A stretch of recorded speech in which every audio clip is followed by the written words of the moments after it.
지금 방송에서 제공하는 투자 정보는 투자 판단에 대한 조언입니다.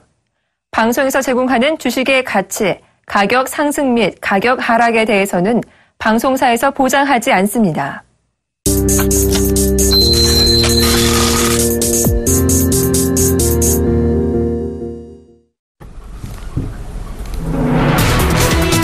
안녕하십니까. 출발 증시와이드 2부로 돌아왔습니다. 저는 박진영입니다. 자, 어제 상당히 힘든 시장을 겪고 오늘 지금 개장을 앞두고 있는 상황인데요. 개장 전 분위기 썩 좋지는 않은 것 같습니다. 자, 일단 오늘 개장 함께 해주실 분 소개해드리도록 하겠습니다. 샘플러스 최영종 멘토 그리고 메리츠증권증권 강남비밀센터 김건우 연구원 전화 연결돼 있습니다. 두 분 안녕하세요. 네, 안녕하십니까. 자, 두 분께 먼저 개장 전에 주목해야 될 포인트를 좀 여쭙고자 합니다. 먼저 최영종 멘토님, 이 개장 전 어떤 포인트 보셔야 될까요? 예, 일단은 전일 이제 미국 증시에 대한 흐름도 좀 보셔야 될 것 같은데요. 물론 이제 전반적인 흐름에 대한 내용들은 그닥 좋지는 않지만 어찌됐든지 간에 국내 증시에 대한 변화 요인들로 작용할 수 있는 금리 인상 부분들에 대해서 어느 정도 좀 힌트가 좀 나온 것 같습니다. 그런 측면에서 보시게 되면 일단은 최근에 우리나라 증시가 좀 급락세를 좀 면치 못하고 있는 상황 속에서 일단은 미국 쪽에서 이제 금리 인상 자체를 좀 지연시켜준다라고 하게 되면은 일단은 시장에 대한 방어선 역할을 해줄 가능성도 좀 없지 않아 있기 때문에 일단 이런 부분들에 대해서 좀 고민을 좀 해보셔야 되지 않을까라는 말씀 좀 드릴 수가 있을 것 같고요. 그런 측면에서 보시게 되면은 일단은 의사락 공개 이후에 외국인들에 대한 스탠스가 굉장히 좀 중요하다라고 보시면 좋을 것 같으니까요. 이 부분들에 대해서 좀 주목을 하셔야 되는 하루가 아닌가 말씀 좀 드리고 싶습니다. 네, 지금 최영동 멘토님께서는 의사락 공개 이후에 좀 국내 수급에 대한 변화에 주목을 좀 해보는 게 좋겠다라고 말씀을 해주셨는데요. 자, 그렇다면 이 김근호 연구원님 같은 경우는 어떤 포인트에 초점을 맞추시는지 좀 여쭤봐야 할 텐데요. 지금 예상 체결지수 보시면요. 이 코스닥 같은 경우는 장 시작 전부터 2% 넘게 빠지려는 모습을 보이고 있는 것 같고요. 코스피 같은 경우는 0.60% 하락 출발을 준비하고 있는 것 같습니다. 자, 연구원님은 어떻게 보시는지요? 네, 전체적으로 일단 역시 조정이 끝이냐 아니면 어제 바닥인지 바닥이냐 이게 제일 좀 중요할 것 같다라는 말씀을 좀 드릴 수 있을 것 같고요. 저는 제 개인적으로 말씀을 좀 드리면 어제 바닥이 바닥은 아니지 않을까. 조금 더 조정이 나올 수 있지 않을까라는 생각이 들고요. 그렇게 보면 결국엔 변동성이 확대된 구간에서는 리스크 관리를 좀 하셔야 된다. 그래서 굉장히 좀 고민들을 많이 하셔야 될 것 같다는 말씀 드리고 상승 모멘텀이 뚜렷이 없기 때문에 반등이 나오더라도 이렇게 크게 나올 가능성은 적어 보입니다. 당분간은 좀 굳건한 마음으로 좀 버티시라는 말씀 좀 드리고 싶습니다.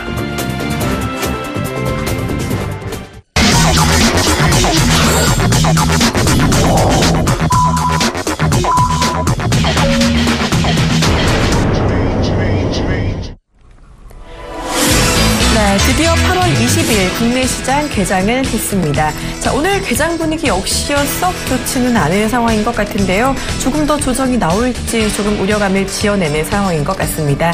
자, 그렇다면 먼저 최영동 멘토님께 지금 현재 개장 분위기 어떤지 여쭤보자 하는데요. 자, 일단은 미국 증시가 어느 정도는 좀 하방 역할을 좀 해줬다고 하게 되면은 우리나라 증시에 대한 움직임들은 일단은 코스닥 시장은 마이너스 1.45% 약세 흐름으로 시작을 하는 것 같고요. 코스피 같은 경우도 마찬가지로 마이너스 0.65%의 약세 흐름들로 진행이 되지 않나라는 말씀드릴 수가 있을 것 같습니다. 자, 그런 측면에서 보시게 되면은 일단은 약세 출발이 좀 진행이 되고는 있지만 어제자의 급락세보다는 조금 이제 양호한 출발 흐름으로 좀 보여주고 있지 않나라는 말씀드릴 수가 있을 것 같고요.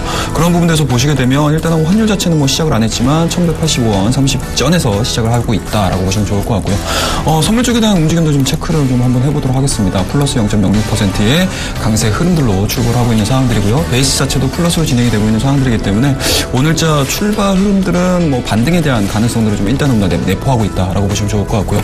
종목별로 좀 보셔야 될 것 같습니다. 삼성전자가 그런대로 시장에 대한 하방 역할을 해주고 있다라고 보시면 좋을 것 같고요. 플러스 0.6%의 강세 흐름들로 진행이 되고 있다 말씀 좀 드리도록 하겠습니다. 자, 그동안에 현대차, 기아차, 자동차 그룹주들에 대한 움직임들이 상당히 좋았습니다. 그런 부분들에서 보시게 되면 오늘자는 마이너스 0.34, 기아차 같은 경우도 마이너스 0.54% 소폭의 약세 흐름들로 출발이 되고 있는 상황들이기 때문에 일단은 단발성에 대한 움직임들일까 아니면 추세적인 움직임들, 환율에 대한 가능성들이 열려있는 시장인지 한번 좀 지켜보셔야 되지 않을까라는 말씀드릴 수가 있을 것 같고요. 자, 무엇보다 좀 중요한 것 같습니다. 유가가 상당히 좀 크게 하락을 했었기 때문에 화학업종에 대한 움직임도 지켜보셔야 될 것 같은데요. 현 시간부로 LG화학이 마이너스 2%대의 약세 흐름들로 진행이 되고 있고요. 하나케미칼 마찬가지로 마이너스 1.98%의 약세 흐름 진행이 되고 있습니다. 자, 대우조선 같은 경우는 전일자의 해지 계약서 소식이 좀 전해지면서 저기 큰 폭의 조정세가 좀 나왔었는데요. 오늘도 마찬가지로 출발 자체는 그닥 좋은 흐름들은 아닌 것 같습니다. 마이너스 1.33%의 약세 흐름들 진행이 되고 있고요. 상대적으로 전일자에 뭐 굉장히 좀 좋았던 모습들이었죠. 예, 홈쇼핑주들에 대한 움직임도 지켜보셔야 될 것 같은데요. 일단은 뭐 GS 홈쇼핑 어제자에 이제 9%대 급등으로 출발했음에도 불구하고 오늘자는 다소 조금 약세 흐름들로 좀 진행이 되고 있는 것 같습니다. 마이너스 0.58% 약세 흐름들로 좀 진행이 되고 있고요. 한국 전북인증이 좀 눈에 띄게 올라오고 있네요. 플러스 7%대의 강세 흐름들로 진행이 되고 있는 상황들이기 때문에 여전히 전체적인 시장에 대한 움직임들, 섹터들에 대한 움직임들보다는 개별주 성격에 대한 움직임들이 일단은 시장에서는 선호되고 있다라고 보시면 좋을 것 같습니다. 네, 개장 시장 어제 급락세보다는 그래도 조금은 양호한 모습이 아닌가라고 말씀을 해주셨고요. 이 출발 흐름 같은 경우는 반등 가능성을 또 내포하고 있지 않나라는 말씀까지 해주셨어요. 그래도 지금 현재 보니까 출발 전 기대감보다는 낙폭을 조금은 줄이면서 출발을 하고 있는 것 같은데요. 좀 말씀하신 대로 반등이 나오기를 기대해 보시는 것도 좋을 것 같습니다.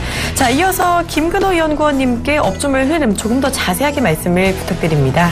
네, 오늘 뭐 전체적으로 시장은 좀 안 좋게 했으나 어제 좀 낙폭이 있었기 때문에 좀 움직이려는 모습을 좀 보여주고 있는데요. 코스피 쪽에서는 일단 최근에 굉장히 좀 강한 모습을 보여줬던 의료 정밀 섹터가 아침에 좀 강하게 치고 나오고 있고요. 그 다음에 이제 IT 쪽입니다. 뭐 IT 쪽은 이슈는 많죠. 뭐 구리 가격 하락, 뭐 여러 가지 이슈들이 좀 있는데 IT 같은 경우에는 조금 더 지켜봐야 되지 않을까. 왜냐면 수급적인 측면에 있어서 좀 주목을 못 받고 있거든요. 그다음 운수 창고, 유통, 철강 금속, 화학 이런 섹터들이 그나마 좀 덜 빠지는 섹터들. 현재는 의료 정밀하고 IT 쪽이 코스피에서는 유일하게 상승불을 켜고 있다는 말씀드리고, 외국인 같은 경우 오늘 화학 섹터하고 그다음에 대형주들, 그다음에 유통, 의약품, 제조, 음식료 많이 사고 있거든요.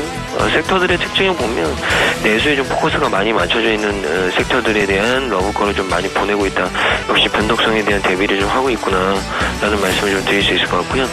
기관 같은 경우에는 운송 장비, 그러니까 자동차죠, 제조, 그다음에 통신, 보험, 운수 창고, 소형주, 그다음에 비금속 섹터, 은행 이런 섹터들을 좀 사고 있거든요.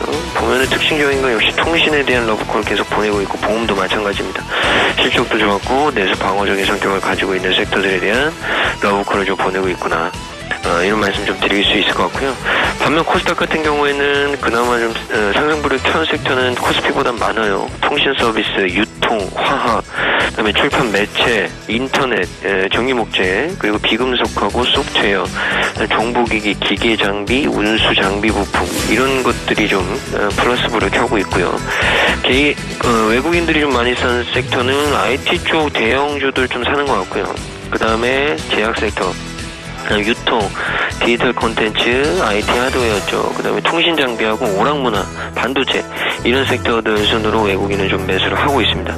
반면 기관 같은 경우에는 외국인보다는 좀 참여가 덜한데 일단 전체적으로 코스닥 대형주들에 대한 매수 포지션을 좀 가지고 가고 있고요. 그 다음에 이제 제약주, 그다음 신성장 기업, 기타 서비스, 화학 섹터, 중견기업, 유통, 인터넷 섹터, IT 이런 쪽 사고 있거든요. 그러니까 전반적으로 좀 봤을 때는 뭐 IT 쪽을 좀 양매수 주체다 사고는 있는데 뭐 그렇게 크게 시세가 나오기는 아직 좀 부족하지 않나라는 말씀을 좀 드리겠습니다. 네, 전기전자나 IT 쪽의 대형주가 지금 현재 외국인 수급에 힘입어서 오늘도 조금 좋은 모습을 보이고 있는 것 같고요. 또 유통이나 통신 같은 경우도 빨간불을 켜고 있는 것 같습니다. 자, 코스피 지금 현재 지수를 보시면요. 지금 나흘 연속도 하락 출발을 하고 있는 것 같아요. 반면에 외국인은 지금 수급세가 들어오고 있는 모습인 것 같은데요. 수급 분위기 살펴보도록 하겠습니다. 어떤가요? 예, 일단은 앞서서 이제 김근호 연구원님께서 뭐 정확하게 좀 말씀해 주셨는데 다시 한번 좀 얘기를 해드리도록 하겠습니다. 자, 현 시간부로 외국인들은 거래소 시장에서 3억 정도의 순매수세가 유입이 되고 있습니다. 그 다음에 이제 코스닥 시장 같은 경우는 13억 정도의 순매수세가 유입이 되고 있는 상황들이기 때문에 일단은 오늘 뭐 반등에 대한 가장 큰 요인들은 외국인들에 대한 반등이지 않나라는 말씀드릴 수가 있을 것 같고요. 기관 쪽 같은 경우도 마찬가지인 것 같습니다. 거래소 시장에 30억 정도의 순매수세 유입이 되고 있는 상황들이고 코스닥 시장 현 시간부로 3억 정도의 순매수세, 특히 이제 투신권 쪽에서의 이제 5억 정도가 좀 유입이 되고 있는 상황들이고 기타 법인 쪽에서는 3억 정도의 순매수세가 유입이 되고 있는 상황들이기 때문에 일단은 뭐 반등 20%는 여전히 외인과 기관 쪽에서에 대한 수급 현황들이 키를 잡고 있다라고 보시면 좋을 것 같습니다. 자, 업종별 현황으로 가서 조금 더 자세하게 말씀 좀 드리도록 하겠습니다. 자, 코스피 시장 외국인들 같은 경우는요, 앞서 말씀하셨듯이 이제 화학업종 쪽에서 이제 저가 매수가 좀 들어오고 있지 않나 말씀 좀 드릴 수가 있을 것 같습니다. 42억 정도의 순매수세가 유입이 되고 있는 상황들이고요. 서비스업 같은 경우는 한 28억 정도 순매수세가 들어오고 있습니다. 자, 그동안에 이제 낙폭이 좀 컸었던 중형주, 소형주 쪽에 대한 움직임들을 좀 보셔야 될 것 같은데요. 코스피 시장 중형주 쪽에서 한 25억 정도의 외국인들 순매수세 강하게 좀 들어오고 있다. 코스피 소형주 쪽에서도 마찬가지겠지. 한 15억 정도의 순매수세 유입이 되고 있는 상황들이고요. 가장 크게 이제 매도세를 좀 보여주고 있는 부분들은 그동안에 조금 시장에 대한 하방 역할을 좀 해줬다. 쉽게 말씀해서 지지선 역할을 해줬다라고 할 수 있는 대형주 쪽에서에 대한 매도세가 36억 정도가 잡히고 있는 상황들이기 때문에 실질적으로 매매를 하기에 상당히 좀 까다로운 수급 현황들을 좀 보여주고 있다라고 보시면 좋을 것 같습니다. 운송장비 쪽에서 마이너스 31억 정도 보여주고 있고요. 자, 기관 쪽에 대한 움직임도 지켜보도록 하겠습니다. 자, 기관들 같은 경우는 좀 반대적인 움직임으로 보여주고 있는 것 같습니다. 운송장비 쪽에서 한 54억 정도의 순매수세 유입이 되고 있고요. 제조업 같은 경우 34억 정도의 순매수세 강하게 유입이 되고 있습니다. 자, 매도하는 업종을 좀 보셔야 될 것 같은데요. 기관들 같은 경우는 일단은 전기전자 쪽에서 마이너스 한 24억 정도 순매도세가 좀 진행이 되고 있는 상황들이기 때문에 일단은 그동안의 삼성전자와 이런 부분들이 시장에 대한 하방 역할을 해줬다고 하게 되면은 오늘자 같은 경우는 상대적으로 이제 저평가 국면들 쉽게 말씀드려서 급격하게 좀 빠졌던 종목군들에 대한 반등세가 좀 나오고 있는 상황들이기 때문에 이러한 부분들이 수급적인 흐름으로 나오고 있지 않나라는 말씀드릴 수가 있을 것 같습니다. 자, 코스닥 시장으로 넘어가서 좀 보도록 하겠습니다. 자, 외국인들 일단은 순매수세가 좀 유입이 되고 있는 상황들이기 때문에 무엇보다 좀 반갑다라고 말씀드릴 수가 있을 것 같고요. 코스피 지수와 관련된 종목군들 한 25억 정도의 순매수세, 그다음 IT 조합 쪽에서 한 19억 정도의 순매수세가 좀 진행이 되고 있는 상황들이기 때문에 일단은 이러한 부분들이 현 시간부로 코스닥을 플러스 0.30으로 끌어올린 가장 큰 요인이다라고 말씀 좀 드릴 수가 있을 것 같습니다. 자, 그렇다고 하게 되면은 그동안의 기관 쪽에 대한 순매도세가 상당히 좀 크게 나옴으로 인해서 코스닥 시장에 대한 급락세가 상당히 좀 연출이 되고 있는 상황들인데 오늘 같은 경우는 어찌됐든지 간에 플러스로 진행이 되고 있는 상황들인 것 같습니다. 그렇다고 해서 급격하게 반전 흐름들을 과연 보여줄지 여부를 오늘 장중 내내 좀 체크를 하셔야 되겠지만 일단은 외국인들 같은 경우 일단은 코스닥 지수 쪽에서 한 5억 정도의 순매수세 유입이 되고 있고요. 제조 쪽에서 한 3억 정도, 그다음에 이제 코스닥 중견기업 쪽에서 한 2억 정도 지금 진행이 되고 있는 상황들이다 보니까 아직까지 뚜렷하게 기관들이 이제 코스닥 시장에서의 발을 담그는 모습들은 아직까지 좀 포착이 되고 있지 않다라고 보시면 좋을 것 같습니다. 네, 지금 현재 수급 상황 보시면요. 화학업종 쪽에 수급이 조금 많이 들어오고 있는 상황이고요. 중형주나 소형주 같은 경우도 오늘은 조금씩은 매수세가 유입이 되고 있는 것 같습니다. 자, 말씀드리는 순간 이 코스닥이 지금 소폭이나마 상승 반전하고 있는 것 같은데요. 지수 흐름 조금 더 지켜보시는 게 좋겠습니다. 자, 계속해서 환율 상황 알아보도록 하겠습니다. 계속해서 오르던 환율이 오늘은 조금 빠지고 있는 상황인데요. 환율 상황 자세히 알아봅니다. 지금 이 시간 외환시장 유진투자선물 이주원 연구원 전화 연결되어 있는데요. 안녕하세요. 네, 안녕하세요. 네, 현재 지금 외환시장 분위기 조금은 오늘 내리고 있는 것 같은데 어떤지 전해주시죠. 네, 오늘 달러원 환율 어제 종가 대비 4원 20전 하락한 1181원 10전에 출발했습니다. 저는 초반에 1180원 선을 하향 이탈하기도 했지만 지금 1180원 초반선에서 거래가 이루어지고 있는데요. 오늘 환율은 1180원대 초반선에서 주된 거래 범위를 형성할 것으로 전망을 하고 있습니다. 가장 큰 관심을 모았던 미 FOMC 의사록에서 위원들은 9월 금리 인상 가능성이 있음을 확인하면서도 낮은 임금 상승률과 낮은 인플레이율 또 중국 성장률 둔화에 따른 미국의 경제 충격 가능성 등을 우려했습니다. 이런 것들이 비중 이파적인 내용으로 해석이 되면서 글로벌 달러 약세를 이끌었는데요. 더군다나 7월 CPI가 전월 대비 0.1% 상승의 예상치를 밑도는 등 9월 금리 인상에 대한 부담이 완화가 되면서 유로 달러는 1.11달러대로 상승을 했고요.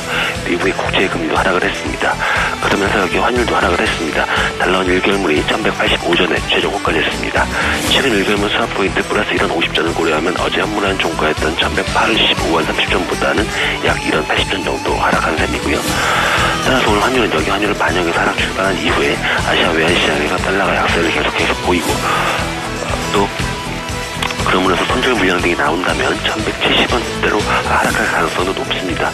그러나 중국 증시에 대한 부담감이 여전하고요. 또 이에 따라서 외국인 자금 이탈 우려도 여전하기 때문에 이러한 것들이 환율의 하단을 지지할 것으로 전망을 하고 있습니다. 따라서 오늘 환율 예상 범위는 1178원에서 1185원입니다. 네, 어제 FOMC 회의록 발표 결과 이 금리 인상이 아직인 것 같은 비둘기파적인 이야기가 나오면서 달러화가 약세를 보이는 것 같은데요. 예상 범위를 1178원에서 1185원으로 봐주셨습니다. 현재 환율 분위기 알아봤습니다. 지금까지 유진투자선물 이주원 연구원, 외환시장 동향 함께 살펴봤습니다. 고맙습니다. 네, 감사합니다.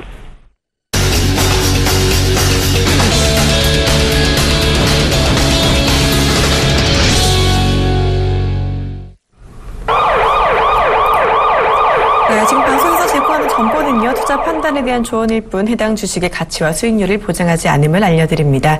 자, 먼저 오늘장 특징주 알아보는 오늘의 돌발 종목 시간입니다. 자, 오늘 종목 먼저 유가 관련된 업종들을 조금 알아볼까 하는데요. 이 국제유가가 간밤에 크게 하락했습니다. WTIU 같은 경우는 이 41선도 지키지 못하고 40점 몇 달러를 보이면서 마감을 했는데요. 이런 상황에 이 국제유가가 급락하면서 정유주 3인방이 일제히 약세를 보이고 있다고 합니다. 자, 이 종목에 대해서는 좀 먼저 최영동 멘토님께 여쭤볼까 하는데요. 예. 일단은 어제쯤 것 같습니다. 일단은 미국의 이제 원유 재고 증가 소식이 좀 전해지면서 전반적으로 이제 약세 흐름들, 상당히 좀 큰 폭의 좀 약세 흐름들 좀 보여주고 있는 상황들이기 때문에 일단은 우리나라에 이제 직면해 있는 화학업종에 대한 이제 타격은 좀 불가피하지 않다는 말씀드릴 수가 있을 것 같고요. 다만 이제 이런 부분들 속에서 이제 수요가 어느 정도 일어날 수 있느냐라는 부분들일 것 같은데요. 그런 측면에서 보시게 되면 여전히 중국이 좀 키를 잡고 있지 않나는 말씀드릴 수가 있을 것 같습니다. 중국이 지금 경기 둔화에 대한 가능성들이 시장의 심리를 좀 건드렸다고 하게 되면 중국에 대한 반등 흐름들이 지금 나오기 전까지는 상품 시장도 마찬가지겠죠. 특히 이제 원유를 비롯한 상품 시장에 대한 약세 흐름들은 당분간 지속이 될 개연성이 상당히 높다라고 말씀드릴 수가 있기 때문에 이 부분들에 대해서 좀 체크를 하셔야 된다라고 말씀드릴 수가 있을 것 같고요. 그런 측면에서 보시게 되면은 전통화학업종이라고 할 수 있는 이 국내 특히 이제 국내 같은 경우는 전통화학의 좀 특수성을 좀 많이 갖고 있는 상황이지 않습니까? 그런 측면에서 보시게 되면 약세는 어느 정도 진행이 될 개연성이 상당히 높다라고 보시면 좋을 것 같고요. 실질적으로 화학업종에 매매를 하셔야 되겠다, 투자를 하셔야 되겠다라고 하시게 되면 실질적인 움직임들, 그러니까 쉽게 말씀드려서 원유 가격과 상품가격에 대한 스프레드가 점진적으로 이제 좁혀지는 종목군들보다는 현 상황들을 유지해줄 수 있는 종목이 강세 흐름들로 나올 개연성이 상당히 높기 때문에 투자에 좀 유의하셔야 되지 않을까 말씀 좀 드리고 싶습니다. 네, 이렇게 지금 국제 유가 급락에 대한 화학주 관련해서 알아봤는데요. 계속해서 김근호 연구원님께도 여쭤볼까 해요. 이 정유주 3인방 하면은 SK이노베이션과 SOL 그리고 GS를 꼽을 수가 있는데요. 이 종목 지금 현재 어떻게 움직이고 있나요? 네, SK 그리고 SK이노베이션, SOL, GS 다 여전히 좀 약세로 움직이고 있는데요. 전체적으로 일단 가장 중요한 건 말씀해 주셨듯이 국제유가가 좀 어떻게 보면 속된 말로 좀 답이 없지 않나 이런 얘기 좀 드리고 싶어요. 9월 말 서부 텍사스산 원유 가격이 전거래일보다 배럴당 1.8달러, 그러니까 하락폭을 한 4.3% 정도 하락했고요. 이제 마지노선이 40.8달러까지 왔습니다. 그래서 이 2009년 3월 이후에 6년 한 반 만에 최저치를 경신을 하게 됐죠. 그래서 정유주들이 지속적인 좀 약세를 좀 보여주고 있다. SK이노베이션 같은 경우 1% 넘게 빠지고 있고요. SOL 같은 경우에도 보면 2% 넘게 빠지고 있습니다. GS도 마찬가지죠. GS도 1% 넘는 하락폭을 좀 보여주고 있는데, 일단 정유주들은 일단 기본적으로 유가가 돌지 않으면 좀 힘들거든요. 그러니까 유가가 돌려면은 기본적으로 수요보다 공급이 낮아져야 됩니다. 그러니까 지금 현상하고 반대가 돼야 돼요. 지금은 공급이 많고 수요가 적습니다. 그러니까 기본적인 이 경제학에서의 가격 결정 모델에 있어서 유리하지 않은 거죠. 그래서 지금 일단 수요가 폭발적으로 늘어나지 않는 이상은 중요한 게 유가는 V자 반등이 굉장히 힘들 것이다. 그러면 이제 정유주들은 생각보다 약세를 좀 많이 끌고 가게 되겠죠. 이런 부분들 좀 고려해봤을 때는 좀 안타까운 현실들이 이어질 것 같고요. 보면 이제 글로벌리 수요가 회복되려면 결국 경기가 개선이 돼서 이제 유류를 소비할 수 있는 것들이 많아져야 됩니다. 그러니까 경기 근간의 어떤 기본 경기들도 다 살아나야 되고 이런 게 쉽지가 않은 거죠. 그래서 그런 부분들 좀 고민해봤을 때는 정유주는 당분간 모멘텀이 극히 보이지 않는다. 이런 얘기 좀 드리고 싶습니다. 네, 유가 수요가 크게 늘어나지 않는 이상 이 유가 반등은 조금 요원해 보이는 만큼 당분간 이 정유주들 약세 보이지 않을까라고 예측을 해주셨습니다. 자, 이어서 지금 인터넷 전문은행 관련 이야기가 나오고 있는데요. 인터넷 전문은행 수혜주들이 조금 강세를 보이고 있다고 합니다. 이 다음카카오나 나이스 평가정보 이런 여러 가지 종목들이 지금 이야기가 나오고 있는데요. 자, 먼저 최영동 멘토님께 말씀을 드리고자 합니다. 어떤가요, 지금? 자, 일단은 다음 카카오와 이제 한국금융지주의 컨소시엄이 이루어지면서 이제 인터넷 은행에 대해서 얘기들이 상당히 좀 많아지고 있는 상황들인 것 같은데요. 그런 측면에서 보시게 되면 현 구간에서 가장 좀 합리적으로 좀 투자할 수 있는 이제 업섹터가 좀 되지 않을까라는 말씀드릴 수가 있을 것 같은데, 자, 전체적인 이제 국내 증시에 대한 상황들을 좀 보셔야 될 것 같습니다. 아무래도 이제 외생 변수에 대해서 상당히 좀 크게 영향을 받는 상황이다 보니까 국내 모멘텀들만을 가지고 움직여야 되는 상황입니다. 그런 측면에서 보시게 되면 현재 지금 진행이 되고 있는 인터넷 은행에 대한 얘기들을 안 해볼 수가 없을 것 같고요. 그런 부분에서 보시게 되면 물론 주가에 대한 움직임들이 뭐 끊임없이 올라주면 좋겠지만 뭐 하락세가 좀 진행이 되고 있는 상황들입니다. 하지만 그 하락폭에 대한 내용들도 일정 수준은 좀 하방 경직성을 좀 보여주고 있는 상황들이고요. 뭐 하락하는 과정에서도 마찬가지로 뭐 외인이라든지 기관 쪽에서도 뭐 메이저 수급들이 뭐 계속적으로 유입되고 있는 상황들이기 때문에 만약에 매매를 하셔야 된다라고 하게 되면은 이렇게 국내 이슈들이 아직까지 살아있는 섹터로 좀 보셔야 되지 않을까 말씀드릴 수가 있을 것 같고요. 그런 부분에서 보시게 되면은 일단은 좀 이제 다음 카카오와 한국금융지주가 컨소시엄 이후에 좀 상당히 좀 얘기가 좀 많이 진행이 되고 있는 것 같습니다. 뭐 인터파크라든지 이런 쪽들도 마찬가지로 인터넷 은행 업종에 뛰어들겠다라는 얘기들이 좀 나오고 있는 상황이기 때문에 실질적으로 이 모멘텀에 대해서는 조금 이제 좀 달궈질 가능성이 상당히 높다라고 보시면 좋을 것 같고요. 그런 부분들에서 보시게 되면 뭐 현 시간으로 다음 카카오가 마이너스 0.95% 약세 흐름도 좀 보여주고 있지만 일단은 60에서에 대한 지지 여부가 확인이 되고 있는 상황들이기 때문에 뭐 반등에 대한 가능성도 충분히 열어둘 수 있다라고 보시면 좋을 것 같고요. 그리고 이제 오늘 같은 경우는 일단은 뭐 삼성페이와 관련된 종목군들도 빠르게 지금 올라오고 있는 상황들이기 때문에 전체적인 인터넷과 관련된 내용들, 그러니까 인터넷 페이 결제라든지 아니면 인터넷 은행과 관련된 이러한 업종들이 국내 이슈만을 가지고 시장을 좀 견제할 수 있는 가능성이 상당히 높다라고 보시면 좋을 것 같습니다. 네, 이렇게 인터넷 은행 사업이 신사업인 만큼 관심을 좀 많이 가져보시는 게 좋겠다는 섹터라고 말씀을 해주셨는데요. 그렇다면 여러 가지 종목이 있는데 그중에서 조금 추천해 주실 만한 탑픽주 뭐라고 꼽을 수가 있을까요? 저는 개인적으로 일단은 한국금융지주에 대해서 얘기를 좀 해드려야 될 것 같습니다. 네. 아무래도 이제 일단은 뭐 금리 인상이 진행이 된다고 하게 되면은 뭐 금융주들에 대한 움직임들이 일단은 뭐 일장일단이 있는 상황들이기 때문에 이러한 부분들을 좀 차치하더라도 그와 더불어서 이제 다음 카카오 관련해가지고 손을 잡고 만약에 인터넷 은행 쪽으로 좀 진행이 된다라고 하게 되면은 일단은 다음 카카오가 가지고 있는 베이스 자체가 상당히 좋죠. 아무래도 이제 국내 서비스라는 한정적인 부분들로 좀 봤을 때 다음 카카오톡에 대한 유저들과 관련해가지고 일단은 뭐 기본적인 영업 활동, 그러니까 영업비라고 보시면 좋을 것 같은데요. 마케팅비라고 해야 될까요? 뭐 이런 부분들에 대한 내용들이 상당히 좀 적어질 수 있다라는 점. 그리고 실질적인 수요를 기반으로 해가지고 사업에 뛰어들었을 때 또 1차원적으로 가장 큰 사업자가 될 가능성이 상당히 높기 때문에 뭐 저는 개인적으로 한국금융지주에 대한 움직임들을 좀 유심히 체크를 하고 있는 편이다라고 말씀 좀 드리도록 하겠습니다. 네, 최영동 멘토님께서는 한국금융지주와 다음 카카오의 시너지에 조금 더 관심을 가져보자라고 말씀하셨는데요. 같은 질문을 이 김근호 연구원님께도 드릴까 합니다. 인터넷 전문은행 수혜주 중에서 어떤 것들이 조금 더 관심 있게 보시는지 궁금한데요. 네, 저는 일단 가장 먼저 저도 마찬가지인데 일단 다음 카카오가 파급력이 좀 있지 않을까. 뭘 하기에도 굉장히 좀 방대한 어떤 플랫폼들을 가지고 있기 때문에 굉장히 좀 유리하지 않을까라는 생각이 좀 들고요. 그리고 뭐 포털 내에서도 어떤 경쟁력 뭐 이런 것도 있겠지만 역시 다 카카오의 어떤 무서운 파급력이 제일 좀 중요하지 않을까 이런 얘기 좀 드리고 싶습니다. 그래서 저도 다음 카카오 그리고 개인적으로 뭐 금융회사 쪽에서는 저는 한국금융지주 그리고 키움증권 이런 쪽으로 좀 보고 있습니다. 그러니까 개인과의 어떤 접점이 키움증권 같은 경우는 굉장히 좀 많기 때문에 저는 키움증권 굉장히 좀 긍정적으로 보고 있고요. 그리고 이 전자결제 쪽에서는 KG이니시스 그리고 그 외에 또 인증 서비스나 이런 것 중에서는 한국 정보인증 뭐 이런 회사들이 있죠. 그러니까 각 섹터마다 대표 종목들이 분명히 있거든요. 그래서 그런 종목 위주로 좀 하시는 게 맞지 않나라는 말씀을 좀 드릴 수 있을 것 같고요. 뭐 전체적으로 인터넷은행 같은 경우는 뭐 연내 한두 곳 정도 인가를 좀 내겠다라는 얘기들이 좀 돌고 있기 때문에 올해 일단 한두 곳 정도는 오픈을 하고 내년으로 좀 넘어갈 가능성이 있는데 앞으로 뭐 경쟁은 더 치열해지겠죠. 그래서 인터넷은행 같은 경우에도 뭐 충분히 중장기적인 모멘텀이 될 수 있지 않을까 이런 얘기 좀 드리고 싶습니다. 네, 김근호 연구원님도 일단 한국금융지주와 다음 카카오에 조금 더 관심을 주셨는데요. 다음 카카오 같은 경우는 2분기 실적은 조금 주춤했지만 인터넷 은행에 대한 이슈에 대해 여러 가지 성장성도 많은 종목입니다. 그리고 여기에 더해서 키움증권까지도 긍정적으로 보셨고요. 이 전자결제주의 KG 이니시스까지도 언급을 해주셨습니다.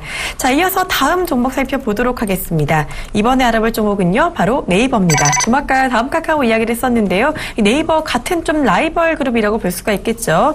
네이버가 그동안은 좀 많이 주가 흐름이 주춤했는데 이 긍정적인 성장 전망에 좀 상승세를 오늘 보이고 있는 상황입니다. 여기에 더해서 이 SK케미칼 같은 경우 이 독감 백신 상용화에 호재를 입어서 좀 상승세를 보이고 있는 모습인데요. 예. 이 두 가지 종목 최영동 멘토님께 여쭤봅니다. 예, 자, 일단은 뭐 네이버를 먼저 좀 보셔야 될 것 같습니다. 일단은 뭐 네이버 차트를 보면서 얘기를 좀 해드려야 될 것 같은데, 일단은 뭐 2분기 실적 발표가 가서 상당히 좀 급락세를 좀 보여줬죠. 10% 이상 뭐 하락하는 흐름도 좀 보여주고 있는데, 일단은 그때 당시에도 저도 저희 출발 증시 와야 된다 출연을 해가지고 그때 당시에 말씀 좀 드렸던 게 기억이 좀 나고 있습니다.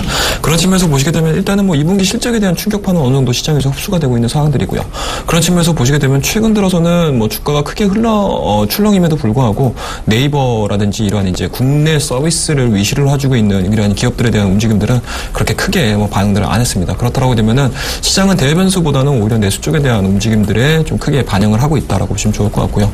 그런 부분들에서 보시게 되면 일단은 뭐 네이버 같은 경우는 2분기 실적에 대한 우려감들은 어느 정도 주가에 반영이 됐다라고 보시면 좋을 것 같고 50만 원대를 어느 정도 시장에 대한 하방 경직성을 선정할 수 있는 가격대로 판단을 내리고 있지 않나라는 말씀드릴 수가 있을 것 같습니다.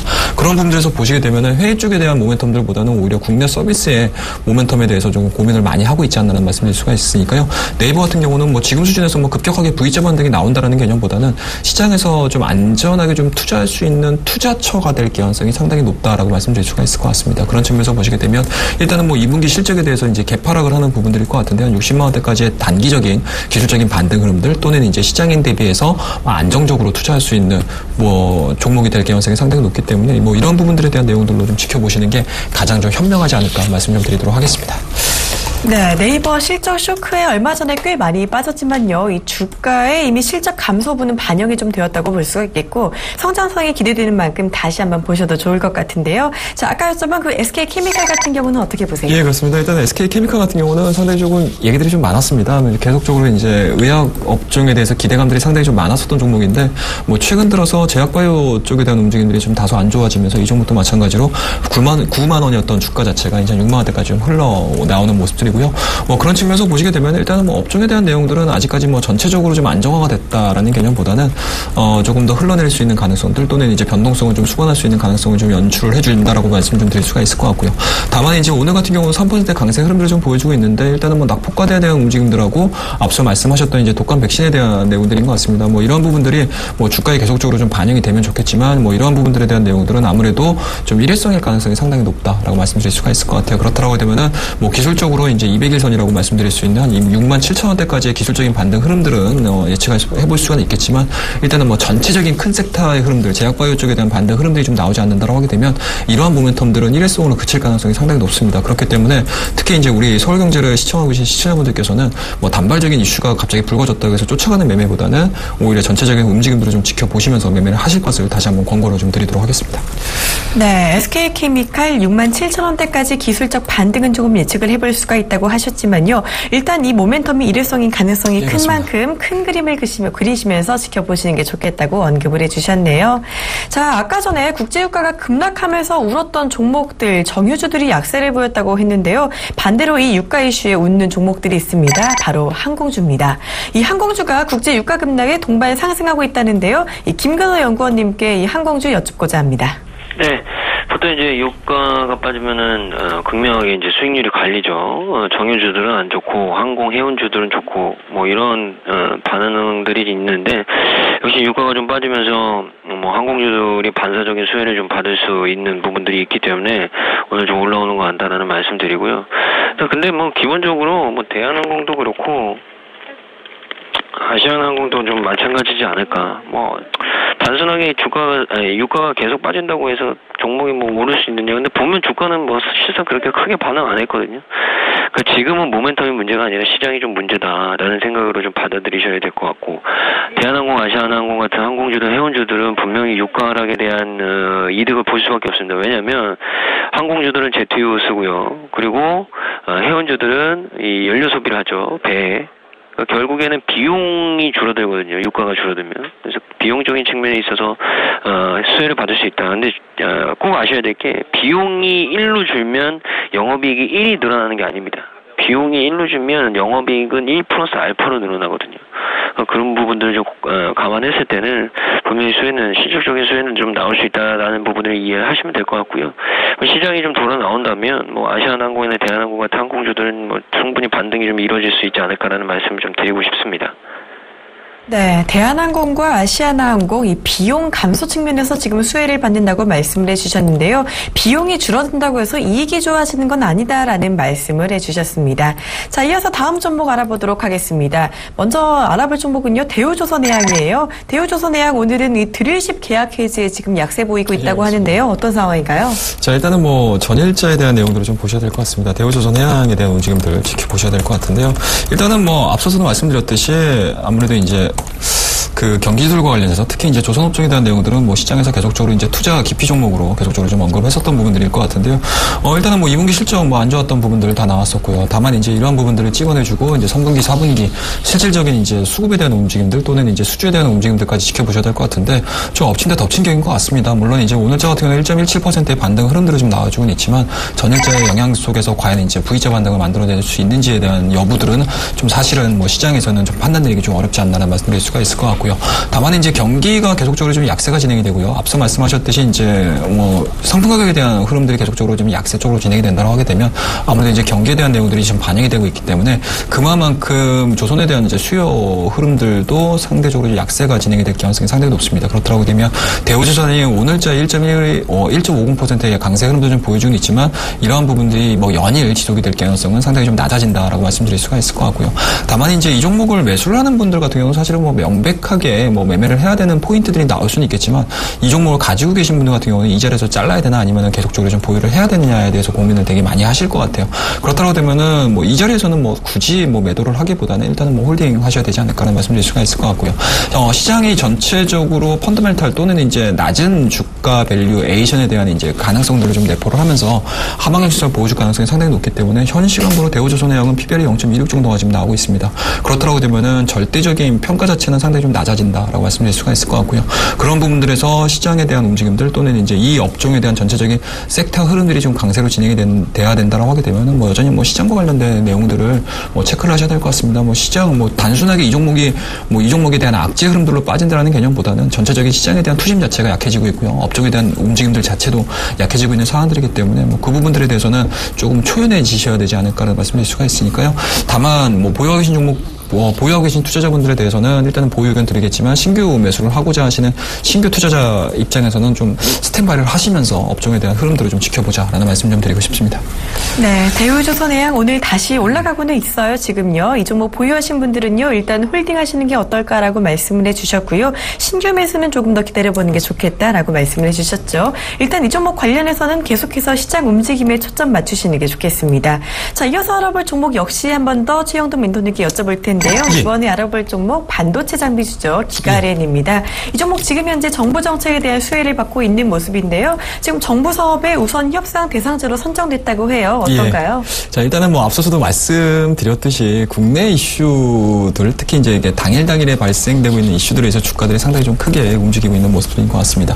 그런 부분들에서 보시게 되면 기가렌이 한 9,000원대에서 8,500원대에서 강한 또는 이제 지지선 부분들을 형성을 했었던 종목군들인데 최근 들어서 이제 급락했었던 부분들이 좀 있었던 것 같습니다. 8,500원대에서 6,000원대까지 특히 이제 오늘 같은 경우는 5,000원대까지 주가 흐름들을 좀 보여주고 있습니다. 다만 이제 오늘 같은 경우 정부 정책과 관련해서 정부 시책과 관련해가지고 일단은 호재가 좀 반영이 되면서 3.39%의 강세 흐름들을 좀 보여주고 있는데요.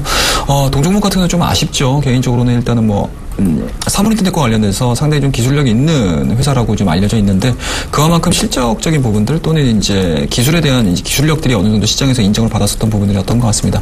다만 이제 이러한 부분들이 실적으로 연결이 되지 못하고요. 그리고 이제 앞서 말씀드렸던 업종에 대한 흐름들이 모멘텀들을 크게 받았던 구간들 그리고 이제 쉬어가는 구간들이 좀 나오면서 개인 투자자분들이 이 종목에 대해서 상당히 좀 굉장히 좀 관심이 좀 컸었던 종목군들인 것 같은데 오늘 같은 경우 일단은 3.57%의 강세 흐름들을 좀 보여주고 있습니다. 이거 그만큼 종목별 개별 장세에 대한 움직임들이라고 보시면 좋을 것 같고요. 이 종목 같은 경우는 일단은 추가적으로 12,500원에서 5,000원대까지 반토막이 나는 이 과정에서 매물대를 상당히 좀 크게 많이 쌓았던 종목이기 때문에 일단은 이러한 모멘텀들을 가지고 주가가 올라가 준다라고 하게 되면은 1차적인 6,500원대에 대한 흐름들 쉽게 말씀드려서 단기적으로 이제 계단식으로 떨어졌었던 부분들의 저항 라인이라고 할 수 있는 6,500원대를 과연 어떻게 돌파를 하냐가 가장 크게 관점이라고 보시면 좋을 것 같고요. 그런 측면에서 보시게 되면 6,500원을 돌파를 한 시점에서 추가적으로 추가적인 관심을 가져보셔도 늦지 않다라고 말씀 좀 드리도록 하겠습니다.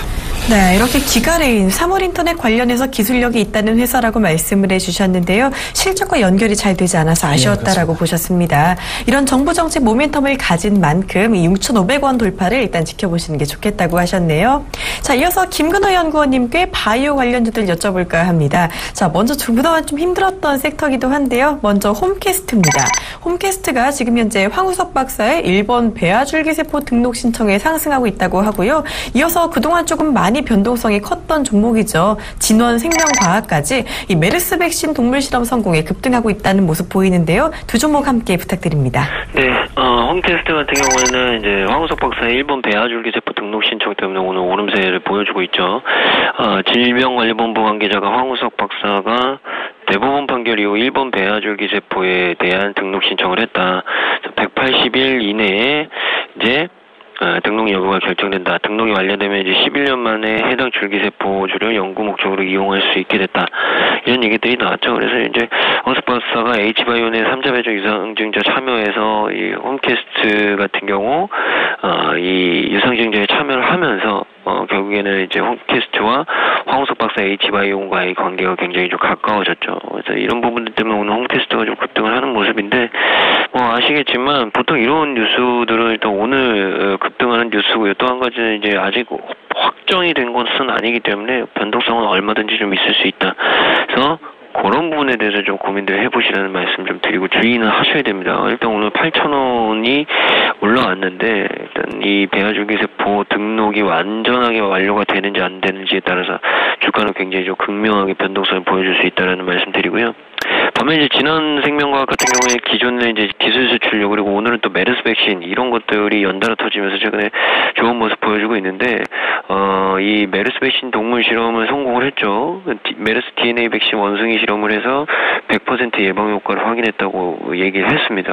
그래서 오늘은 이 메르스 백신 때문에 좀 오르는 모습 그리고 일전에는 기술 수출 라이센스 아웃을 해서 또 대금 수령을 했죠. 그래서 굉장히 좀 컸습니다. 최대 기술료가 굉장히 좀 많이 나오는 몇천억 나오는 수준의 기술 이전이었고 규모가 꽤 컸는데 일단 이런 부분들 좀 봤을 때는 진원생명과학 같은 경우 모멘텀이 좀 여러 가지로 버티고 있는 종목 중에 하나가 아닌가라는 생각을 합니다. 근데 중요한 게 이제 이런 종목들의 특징은 많이 오르죠. 많이 오르는데 하나라도 삐끗하면 굉장히 급작스럽게 돌려 나오는 시세들이 나오거든요. 그래서 그런 부분들이 있어서만 좀 주의를 하시면 앞으로 좀 트레이딩 할 수 있는 종목 중에 하나가 되지 않을까라는 말씀 드리겠습니다. 네, 컴캐스트가요. 일단 단기 테마로 상승하는 만큼 오르고 있지만 조금 더 주의해서 보시는 게 좋겠다고 하셨고요. 이 진원생명과학 같은 경우는 이 메르스 관련주로 그동안 많이 급등했었습니다. 급등한 만큼 급락 가능성이 크다는 점도 염두에 두시면서 안전하게 좀 대응하시는 게 좋을 것 같네요. 자, 계속해서 두 분께 그렇다면 이 오늘장 투자 포인트 전략에 대해 알아볼까 하는데요. 자, 먼저 이 최영동 멘토님께 오늘장 전략 여쭙니다. 예, 일단은 단기 급락에 따른 이제 반발 매수세 유입이 오늘의 가장 큰 화두라고 보시면 좋을 것 같고요. 일단은 현 시간부로 양시장 다 마이너스권에서 유지가 되고 있지만 일단은 양봉에 대한 흐름들을 좀 보여주고 있습니다. 그런 부분들에서 보시게 되면 일단은 단기 낙폭이 상당히 좀 컸다라는 부분들에 대해서 생각을 해보셔야 되지 않을까라는 말씀드릴 수가 있을 것 같고요. 일단은 그 다음에 숙제가 좀 남아 있습니다. 반등 이후에 과연 우리가 어떠한 대응들을 해나가야 될지에 대해서 고민을 하셔야 될 것 같은데요. 그런 부분들에서 보시게 되면 일단은 이러한 부분들에 대해서 오전장에는 개인적으로는 양봉만 보여줘라라는 생각을 좀 가져볼 수가 있을 것 같고요. 오후장에는 좀 욕심이 좀 생기겠죠. 반등 이후에 과연 내가 내 스스로가 이제 현금 확보를 어느 정도 선에서 유지를 할 것이냐는 부분들일 것 같은데요. 그런 측면에서 보시게 되면은 일단은 중국 시장이 10시 반에 오픈이 되고 있습니다. 그리고 이제 중국 시장이 오픈과 됨과 동시에 국내 증시에 대한 방향성들도 어느 정도 다 잡힐 가능성이 상당히 높다라고 말씀드릴 수가 있으니까요. 저는 개인적으로 오늘자에 대한 움직임들은 일단은 단기 반등에 가장 좀 집중을 하셔야 된다라고 말씀드릴 수가 있을 것 같고요. 단기 반등 이후에는 현금 확보에 대한 움직임들도 일단은 고려를 해봐야 되지 않을까라는 말씀드릴 수가 있으니까요. 지금 현 시장에서는 어느 정도는 조금 조심스러운 스탠스를 유지를 하시면서 매매를 권해드리도록 하겠습니다. 네, 최영동 멘토는요. 일단 중국 증시 개장 이후에 우리 국내 증시 방향 잘 보시면서 단기 반등 이후에 현금 확보하는 움직임 가져가시는 게 좋겠다라고 말씀을 하셨는데요. 자, 이어서 김근호 연구원님께도 전략 여쭙니다. 네.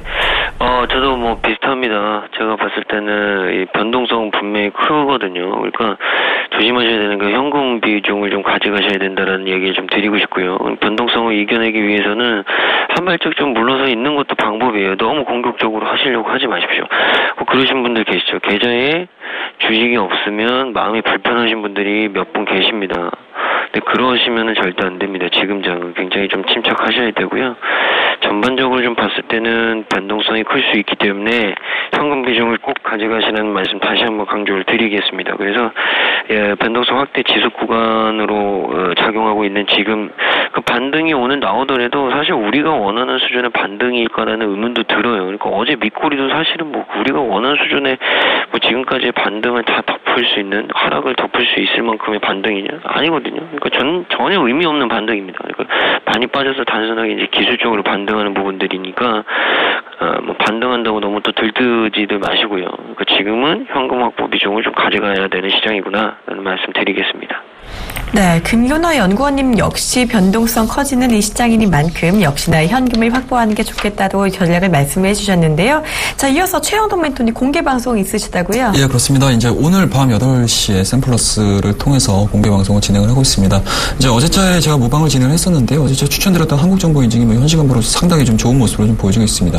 그만큼 시장에 대한 움직임들에 대해서 어느 정도 좀 포착을 하고 이제 현명한 이제 전략들을 지금 제시를 해드리고 있는 상황들이기 때문에 그동안에 이제 개인 투자자분들 많이 힘드셨을 것 같습니다. 뭐 시장은 분명히 변할 거고요. 시장이 빠짐에도 불구하고 주가는 올라갈 수 있는 종목군들은 분명히 시장이 있습니다. 뭐 그런 부분들에 대해서 어느 정도는 시장에서 가이드라인에 잡아드린다고 하게 되면 여러분들께서도 분명히 이 어려운 시장에서 수익을 낼 수 있는 투자자로 변모할 수 있습니다. 이러한 부분들을 오늘 밤 8시 샘플러스 최영동 멘토가 얘기를 해드리도록 하겠습니다. 많이 찾아오셔가지고요. 저와 함께 얘기 나누도록 하겠습니다.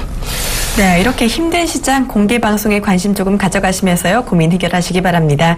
지금까지 돌발 종목과 전략 메리츠증권증권 강남금융센터 김근호 연구원과 샘플러스 최영동 멘토와 함께하셨습니다. 두 분 고맙습니다. 네, 감사합니다.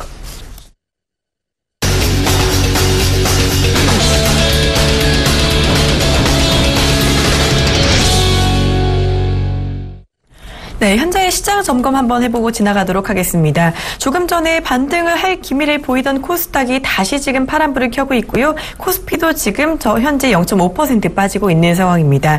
코스피는요, 1930선을 다시 하회하면서 1929포인트 가리키고 있고요. 코스닥 역시 670선 하회하면서 667포인트 가리키고 있는 상황입니다. 자, 좀 더 자세한 시장 이야기는 증권사로부터 들어보도록 하겠습니다. 화면 보시죠.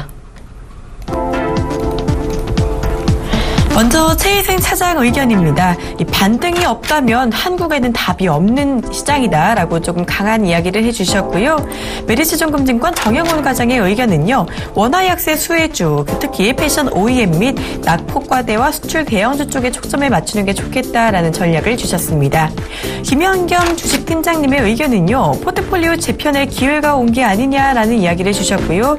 안상현 대리는요. 오전장 신용 방대매매 물량으로 변동성이 확대될 수 있다는 의견을 주셨네요.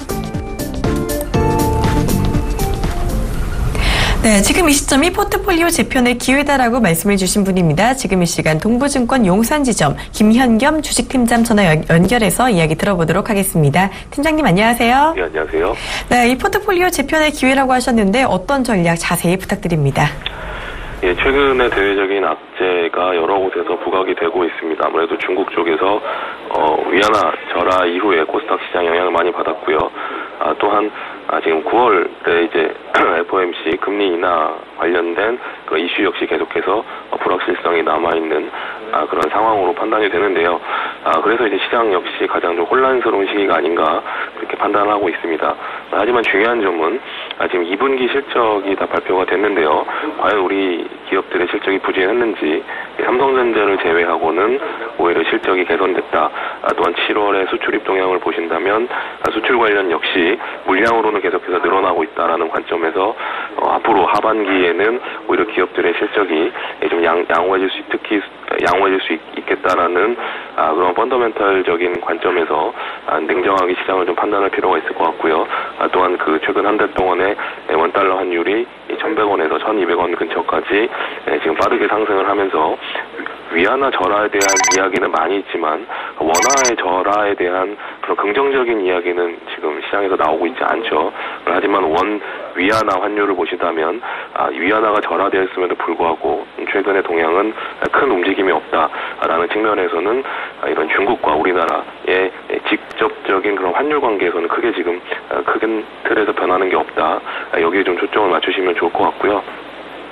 3분기 실적은 점진적인 개선이 예상이 됩니다. 유가 하락에 따른 선진시장, 특히 미국 같은 경우는 금리를 인상한다는 얘기는 경제 지표 여러 가지들이 좋게 나오기 때문에 가능한 것이죠. 최근에 미국 시장의 주택 관련 그런 지표들은 계속해서 6년, 7년, 10년 내 최고치라는 그런 경제 지표가 나오고 있는데요. 우리 부동산 시장을 보셔도 아시겠지만 이런 어떻게 보면은 그 개인의 자산에서 가장 큰 부분을 차지하고 있는 부분이 부동산이기 때문에 이런 부동산이 미국 시장에 살아난다는 점은 계속해서 소비 쪽으로 양호하다는 그런 상황이기 때문에 우리 기업 입장에서는 계속해서 이런 원화 약세에 따른 수혜를 받을 수 있는 종목들로의 포트폴리오 비중 확대가 분명히 필요한 시점이라고 생각이 되고요. 또한 반도체, 또한 OLED 관련된 그런 기업들의 투자가 앞으로 굉장히 크게 나타날 것으로 보이는데요. LG 디스플레이도 며칠 전에 이제 2018년까지 10조 원 이상 투자한다고 OLED 관련돼서 투자한다고 얘기가 나왔고, 하이닉스 역시 반도체 관련 낸드 관련된 투자를 앞으로 집중하겠다 이런 얘기도 나왔고, 또한 이런 것들이 아무래도 중국이 좀 반도체와 이런 LCD 이런 쪽에서 계속해서 투자를 확대하고 있기 때문에 이런 쪽에 수혜를 받을 수 있는 회사는 아무래도 장비 회사겠죠. 이런 장비 주식들도 지금부터 계속해서 좀 확대하는 그런 전략. 앞으로 하반기에 어느 쪽으로 시장이 형성될 건지를 지금 판단하시고, 어차피 하락을 했기 때문에 지금은 현금을 보유하신 분들 아니면 다들 힘든 시기지만 이런 시기를 오히려 다음 미래를 위한 기회로 활용하시는 그런 전략이 필요할 것으로 보입니다. 네, 조정 중인 상황이죠. 오늘 지금 현재 원달러 환율이 조금 하락하고 있는 것과 기업들이 OLED와 반도체 쪽에 투자를 조금 확대하고 있다는 점에 대해 말씀을 해주셨는데요. 유망 섹터 대표주에 조금 주목을 해야 될 것 같은 상황이라고 하셨는데, 유망 섹터 대표적으로 어떤 업종 생각하고 계신가요? 예, 아무래도 코스닥 시장에서는 우리 상반기에 우리 시장의 가장 대표적인 그런 섹터가 바로 바이오 헬스케어, 그다음 중국 관련 소비 섹터였죠. 이쪽이 중국이 흔들리다 보니까 최근에 코스닥 시장 영향을 많이 받은 것이고요. 또한 조정은 받겠지만 그쪽 대표 주식들을 보신다면 실적이 계속해서 늘어난다는 점을 알 수가 있을 것입니다. 그렇기 때문에 이런 어려운 시기가 지나간다면 다시 한번 그쪽 업종이 부각될 가능성이 있겠는데요. 하지만 중요한 점은 처음에 상승했을 때보다는 실적 발표 이후에 옥석 가리기가 좀 진행이 되고 대표주 위주의 상승이 가능하다는 점에서는 이제 종목별로는 좀 대표 주식, 특히 기관들이 매수를 하고 있는 이런 섹터들을 주목하시면 좋을 것 같고요. 그다음에 아까 말씀드렸던 지금 바닥을 기고 있지만 향후 앞으로 하반기를 보신다면 좀 유망할 수 있는 그런 섹터들, 예를 들어 자동차가 바닥에서 이제 올라온다면 자동차 부품이 될 수도 있겠고요. 또는 아까 말씀드렸던 이런 반도체나 이런 LCD, OLED 장비 주식들, 이런 쪽은 최근에 크게 올라간 최근에 코스닥 시장 상승에 동참하는 그런 주식이 별로 없었기 때문에 이런 쪽은 오히려 편하게 지금 관심을 가져도 되지 않을까. 너무 밸류에이션 대비해서 고평가를 받았던 종목들 위주로 조정을 받고 있기 때문에 그런 쪽은 좀 더 쉬어갈 가능성이 있겠고요. 그런 쪽에서도 아까 말씀드렸던 대표 주식들은 계속해서 관심을 갖되, 아까 말씀드렸던 상반기에 주목을 받지 못했던 업종에서도 대표 섹터를 한번 찾아보시면 좋을 것 같습니다. 네, 바이오 헬스케어가요. 지금 현재는 조정을 조금 받고 있지만 이제는 조금 더 실적 모멘텀이 있는 종목 위주로 가져가 보는 게 어떻냐고 말씀을 해주셨고요. 낙폭과대주인 자동차 관련주나 반도체, OLED 장비 섹터 쪽에도 조금 더 관심 갖는 게 좋겠다고 말씀하셨습니다. 특히 상반기에 주목 못 받은 업종들 중에서도 조금 발굴을 해보시는 것도 좋겠다고 하셨네요. 지금까지 동부증권 용산지점 김현겸 주식팀장, 오늘장 핵심 전략 함께 알아봤습니다. 고맙습니다. 네, 감사합니다.